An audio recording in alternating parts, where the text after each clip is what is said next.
Thanks to the very gracious Square Enix, I've had access to the PC version of NieR Replicant ver 1.22474487139 ... and, well, it has a few quirks.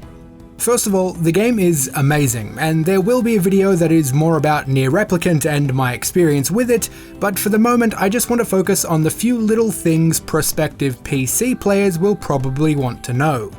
The PC version has quite a few graphic and resolution options available, but those options don't include either a V-Sync option or the ability to cap the frame rate. Now, I won't say this causes a problem, necessarily speaking, but it does certainly have an effect. As you may have noticed at the very start of this video, the protagonist is moving around awfully fast, and that's because his movement gets accelerated the further you go above 60 frames per second. Now, the game is actually totally playable this way. None of the cutscenes, NPCs, facial animations, sounds, or voices are affected by the speed increase. Some may actually view it as a positive since it really cuts down on travel time. It does make precision movement harder though, which can also make some bosses trickier to tackle.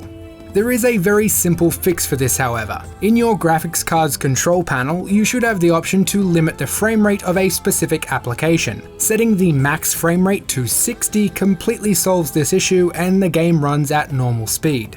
It is entirely possible that this issue is already fixed by the time you watch this video, but I actually kind of hope it doesn't get fixed, or that they still give us the option to have an unrestricted frame rate, because I've actually set my cap to 65 FPS. The game is just ever so slightly quicker, and it feels really good to me. This bug, I guess you would call it, could actually allow players to cater the game's speed to their taste.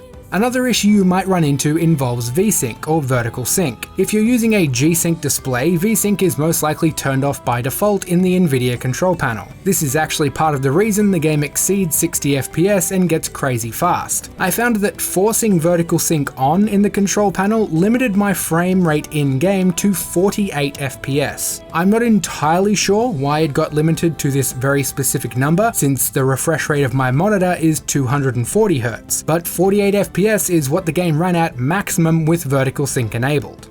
So now you know exactly what to do if you think the game isn't running like it should. If you think the frame rate is too low, make sure vertical sync is turned off in the NVIDIA or AMD control panel. And if you aren't fond of playing NieR like it's Sonic Adventure 2 Battle, you can limit the max frame rate of the application in those same GPU control panels. I personally recommend a 65, but I think anything between 60 and 70 FPS is a good bet.